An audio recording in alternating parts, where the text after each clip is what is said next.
সেই 12 তারিখ 13 তারিখ পর্যন্ত তারা হজ আদায় করবে। হজের বিশাল সওয়াব।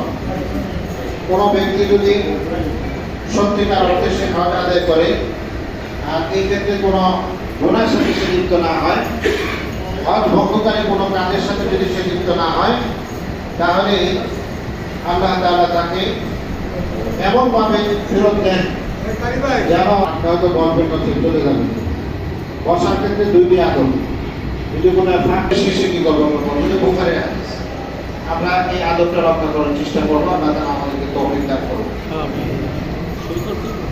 হাজি সাহেব যারা আছেন তারা হজ করবে, তাদের ব্যাপারে আল্লাহ তাআলা তাদেরকে যে আমাদের জন্য এখানে যে কাজটুকু সেটা হচ্ছে আমরা মুহররমের মানে জিলহজ মাসের 10 তারিখ ঈদ উল আযহা 2 রাকাত নামাজ আদায় করি এবং এরপর একটা কোরবানি করি।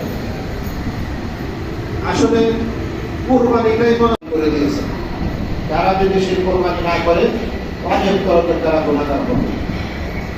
আমাদের দেশের কোরবানির ওয়াজ বেশি করতে হয় না, কারণ কোরবানির ওয়াজের করতে হয় না এই জন্য যে কোরবানির একটা নগদ ফিডব্যাক আছে।